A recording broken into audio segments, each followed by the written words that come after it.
Hey guys, what's up and welcome back to my channel. Today's video is going to be my mid-year book tag. Now I'm filming this, it's like a little bit after the mid-year mark. It's halfway through July right now, so this is a little bit late for a mid-year book tag, but it's still close enough. So I've written down 10 questions that I'm going to be answering for this mid-year book tag and showing you obviously the books that go along with the questions.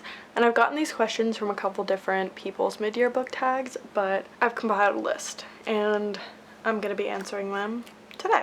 So the first question is the best book you've read in 2024, and I have two. So far, my favorite books this year were The 7-Year Slip by Ashley Poston and Love in Other Words by Christina Lauren. I loved these books so much. Like I said, they're my favorite books that I read this year, and I think that I read these and I never shut up about them.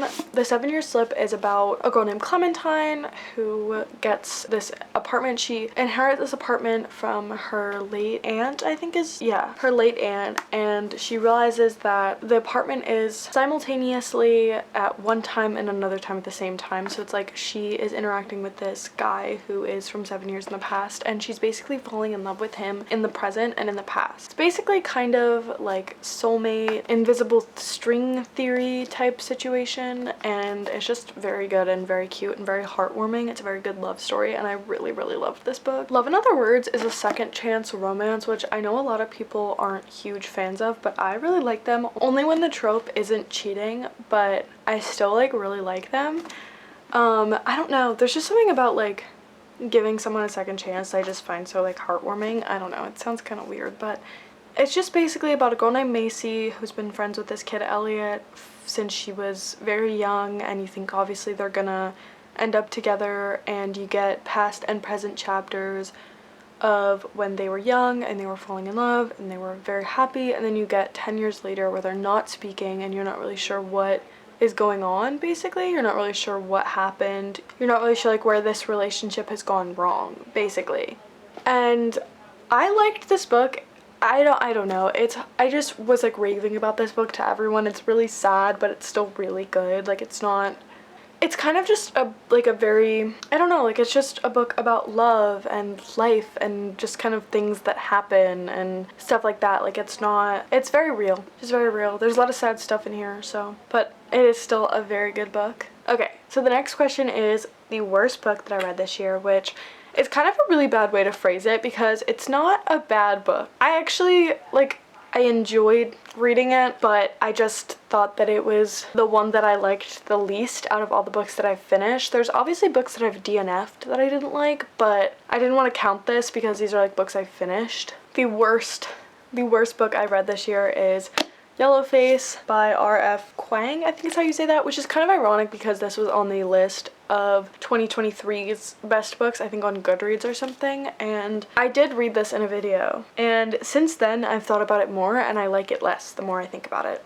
Basically, this is about a girl who, well, a woman, she's not a girl, she's not young, but a woman who steals her best friend's work, writing wise, and pretends to be of Chinese descent. It's basically just about this horrible person who's horrible, and I would have enjoyed this book. It's just, it was way too predictable. There was a little bit of a mystery in this book, and I kind of knew what was gonna happen very early on in this book, and I knew kind of how it was gonna end. I thought that it was gonna take a turn and it wasn't gonna be exactly what I predicted it, and it wasn't. And that just wasn't a very enjoyable book for me. It wasn't a very enjoyable book experience. I don't know, I'm not an expert, but I didn't like the writing. I just kind of thought that it was telling me about something rather than me being immersed into the story. It was kind of just, the writing was just kind of and then this happened and then that happened, and there was a lot of time skips in this book, so it was just kind of a lot of recapping what happened when the time skipped, where I would have been so much more interested if we would have gotten the during those events. I don't know. I don't like books where I feel I'm just not in the story and I can't get into it because I feel I'm just reading an article, I'm not reading a story, and it wasn't very descriptive. I don't know, I just didn't like it, and I think I gave it a 3 or something, but I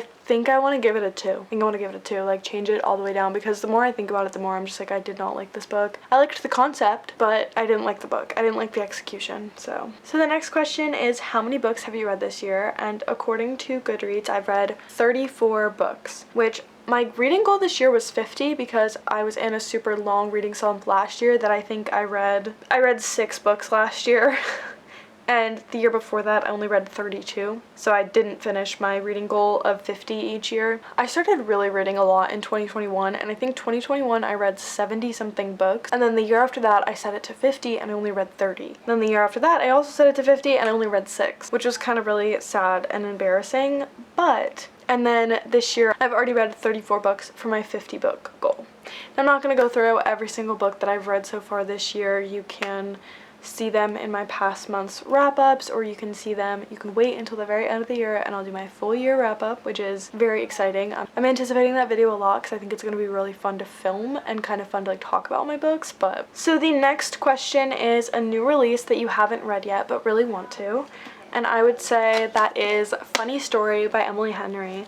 This is one of my more prominent anticipated releases. Prominent, or like one of my more, I guess just more anticipated. It wasn't like my most anticipated releases for like this half of the year, but it's one of my more anticipated ones. I want to read this by the end of this month. I don't think I'm going to, but I'm really gonna try because my sister read this and she absolutely loved it, and I am like really wanting to read this because I love Emily Henry. I think a lot of people really do love Emily Henry, and I'm one of those people now, so I'm very excited to read this book. My biggest surprise for this year, which I don't have the actual physical copies of these books because I read them on Libby, but I read Heartstopper Volume 1, which was honestly a very big surprise for me because I loved this book. I wanted to give it a 5, but I think I gave it a 4, but I don't know. I think I would give it a 5 looking back. It was so good. It was genuinely so good, and I have to read the rest of them. I really want to read them soon. The next question is my new favorite author this year, which is kind of a toss-up between Emily Henry and Ashley Poston, but I think I'm gonna have to go with Ashley Poston because I love her books. Not more than I loved Emily Henry's books, but I just think she's more of like a newer author. Not every single person that reads loves her, and I really love her books, and that she only has 3. So I've only read 2 of them, but the 2 that I read I really loved. 7 Year Slip is by her, which is what I said was one of the best books this year, so I just love her, and I love her writing. She kind of is like very descriptive but very like moving in her writing. She weaves in like deeper meanings into just like everyday conversations or everyday descriptions, and it's just I don't know, I just love it and I eat it up every single time. The next question is a book that made you cry, and I have 2 for very different reasons. The first one is what I said was one of my best books, Love in Other Words by Christina Lauren. I said this already, that this book is just very sad, and there is kind of something that happens at the very end of this book that is the reason that they break up. I will say is very sad. The reason that they end up breaking up initially is very sad, and it made me cry. I don't know why, it just made me cry. It was like a right book, right time. It just really hit me and made me cry. And the next book that made me cry was Just for the Summer by Abby Jimenez. This book was very happy. It was a very good book. I think that there was obviously some deeper themes and deeper things going on in this book. Like there was a lot that the characters individually were struggling with, and I feel like obviously that doesn't make the happiest of books, but I still think this book was like pretty upbeat as far as books go. But there is one quote in this book that literally tears me to pieces, and I sent it to my boyfriend because I was like, oh my god, this made me cry. And it's just so cute. It was in Justin's point of view, and it was just the cutest thing I've ever read, and it just made me cry. I don't know, he just loves her so much, and it made me cry. So the next question is a book that made you happy, and I have 2 again. The first one is Check and Mate by Allie Hazelwood. So this is just honestly like a very cute little romance book about chess. I don't know how else to explain it. Like it's very YA, but it's just very cutesy. Like there's no there is depth to the characters, but it's not heavy like you would find in an adult romance book. So I just thought it was very cute, and it just made me happy. I don't know. Like I just found myself like smiling at this book, and I loved Nolan's character. Like I just thought he was like kind of funny, even though I knew that he wasn't like trying to be funny. I just really enjoyed this book, and it was really short and sweet, and I don't know, it made me happy. Also, Heartstopper made me happy because it was just like, that one is like a very cute romance book. I know that the other ones are kind of more not like meaningful, but like meaningful, like they kind of have like difficult themes that they talk about, and like this one did, but I just thought it was like a cute little romance. Like Nick and Charlie were just so cute. I don't know.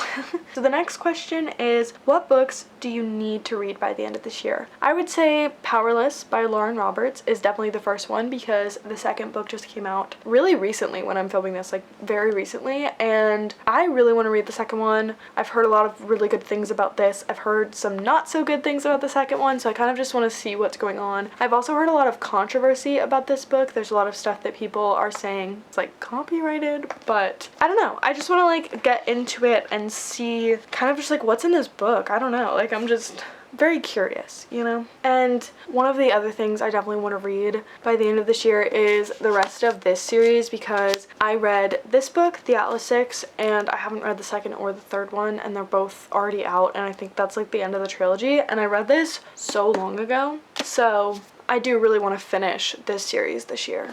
I have the third one. I don't know where the second one. Oh, it's over there. The third one, I'm mad because I bought this. This was like a Target exclusive, or oh no, this is the Books A Million version, which if you guys don't know what Books A Million is, it's like Southern Barnes & Noble, I think. I don't know. That's the only, well, actually that's not true. They just opened a Barnes & Noble. I'm trying to get the sticker off while I talk, but they just opened a Barnes & Noble by my school. But anyway, this is like the Books A Million special edition, and the Barnes & Noble special edition is blue, so I should have waited and got that one, but... So the next question is, how many 5-star reads this year? And the answer to that question is 10, which is kind of a lot. I just read a lot of books that I really liked, I guess, this year, and in 6.5 months, that's like 2 books that are 5 stars a month, so that's kind of a lot. But I will list them all to you, starting from the very first 5-star, which was coincidentally the first book that I read this year, was Fourth Wing by Rebecca Yarros. Then The 7-Year Slip by Ashley Poston. Happy Place by Emily Henry, Dance of Thieves by Mary E. Pearson, Love in Other Words by Christina Lauren, Check and Mate by Allie Hazelwood, Book Lovers by Emily Henry, Heartstopper Volume 1 by Alice Oseman, Just for the Summer by Abby Jimenez, and Beach Read by Emily Henry. So that are all the 5 stars that I've had so far this year, which is kind of a lot, I feel like. Okay. And then the next question is, what books do you want to reread this year? And I have kind of a lot. The first book that I want to be like my next reread is Renegades by Marissa Meyer. This is a book series that I read like 2 or 3 years ago, and I really, really loved it. I thought it was so good. I don't know, like this whole series was just so good. I liked the romance subplot in it. I liked a lot of the characters, and I like really loved the story, so I definitely want to go back. I definitely want to go back and like reread this, because I'm kind of like forgetting some of the plot, and like I don't want to do that. The next one is Shatter Me. I definitely want to reread this whole series. I want to order the novellas too, because I don't have them. I've read them, but I don't have them, and I really want to like complete my whole collection. But I really loved this series, so I definitely want to reread this. And I know it's like really long, but I don't know. I feel like I don't remember, especially the last 3 books, I don't remember them. I remember like very small details of them. So I definitely want to go back and reread. Like I said earlier, I read this so long ago, and I want to finish the series this year, so I definitely want to reread The Atlas Six, because I don't really remember a whole lot of what was going on in this, but I want to read this like right before I go back to school, because it's kind of like dark academia vibes, so definitely like fall, get into school vibes. I don't know, but that's when I want to reread this. Then I want to reread Beach Read, because I gave this 5 stars, but because I know it's a 5-star book, but I wasn't super into it when I was reading it, and I think it's because I took like a big break in the middle of it, and I loved the 2 halves separately, but because I took a big break in the middle of it, the 2 halves feel so separate. Like I want this to feel like one really good book, and it was like 2 halves of a really good book. I don't know, that's really hard to explain, but I read this really recently too, but I definitely want to reread it before summer's over. And the last book, well, like series that I want to read is Fourth Wing by Rebecca Yarros. This was so good, and I listened to the second one, so I didn't really get like what everyone is loving about it. I gave it like a 3 or something, so I definitely want to go back and see if maybe I would like it more reading it. So I'm gonna have to start with this one, reread this one, and then reread. We're almost done. The next question is a book that you've been putting off, and that would be Red Rising by Pierce Brown. I started this as a book club book with Sarah and never finished it. I got 70 pages in, and I was like annotating it and stuff. I don't know if you can see those tabs, but there's literally 4 in there. But I have been putting this off off because I just wasn't super into it. I don't know. I definitely want to go back. I guess I soft DNF'd it, not been putting it off, but... And the last and final question on this list is a book you enjoyed with mixed reviews. And I would have to say the novel Love Story by Ashley Poston. I loved this book so much, and a lot of people really didn't like it. I've seen so many mixed reviews about this. I've seen people really not liking it because like they say the romance wasn't prominent enough. I've seen people really love it, like me, I really loved it, but I've also, like I said, seen a lot of people not liking it at all. So I feel like this is definitely a book that I read that I loved that has very mixed reviews, but I loved it. I thought it was great. So I hope you guys enjoyed seeing my mid-year book tag. I know it was a little bit late, but nonetheless, I hope you guys enjoyed me answering all these questions. And I want you guys to comment book recommendations because I want to go on like a book buying spree. So I definitely want to get some recommendations on what people really love in the comments, and I'm gonna be checking them and buying some books. I hope you guys enjoyed watching this video. I really enjoyed filming it, and I hope it was informative to like my book taste and just who I am as a reader, maybe. Because I definitely feel like I get a sense of who people are as readers when I watch their book tags. Any book tags. You can have like a beginning of the year book tag, end of year book tag, mid-year. Literally any kind of book tag there is. I feel like when I watch them, I understand who booktubers are as readers, and that's always really fun. So maybe you understood me more as a reader from this video. But anyway, with all that being said, I hope you guys enjoyed, and I'll see you guys in the next one. Bye! Mwah.